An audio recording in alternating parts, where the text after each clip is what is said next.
មុនឆ្នាំគ្រិស្តសករាជឆ្នាំទី250នៅក្នុងខេត្តដំព្រះរាជាមហាឈិញក៏ទទួលគ្រងរាជ្យជាផ្លូវការទទួលតំណែងជាព្រះមហាក្សត្រជាផ្លូវការតែងតាំងអ្នកស្រីបាយ៉ាងជាព្រះមហាក្សត្រយ៉ានីចំណែកជឿឈូគឺឋានៈជាព្រះរាជបុត្រហើយរឿងដែលមិននឹកស្មាននោះ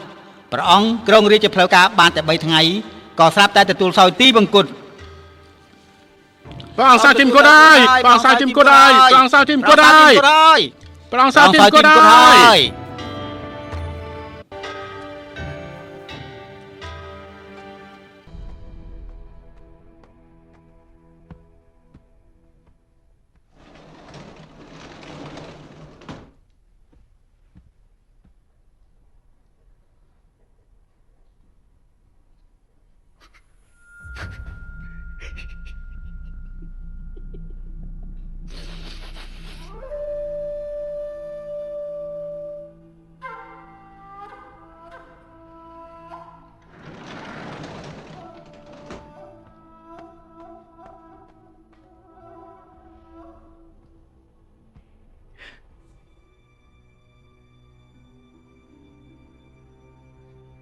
iDrama HD សូមព្រះមេដាកាត់តិចទៅ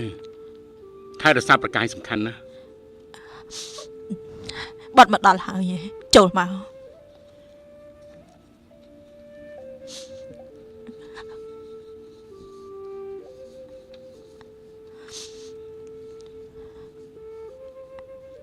ព្រះមេដា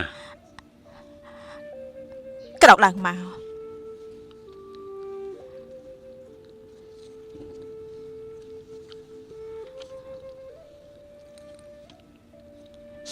ព្រះបិតារបស់បុត្រគ្រងរាជ្យបានតែ3ថ្ងៃក៏ទៅបាត់យ៉ាងនេះ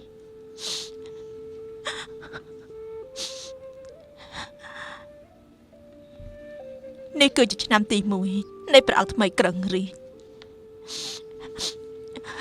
អញ្ចឹងបុត្រក៏ធ្វើតាមអំណងមន្ត្រីរាជការទាំងមូលទទួលរាជបល្ល័ង្កចោលនៅពេលដែលព្រះបិតានៅបុត្រធ្វើអ្វីក៏មានការពឹងផ្អែកពេលនេះព្រះបិតាទៅបាត់បុត្រក្រែងលទ្ធភាពមិនគ្រប់គ្រាន់ការងារមហាឈិញមិនបានដិតដល់បុត្រអាយុ32ឆ្នាំទៅហើយមិនមែនកូនក្មេងទេ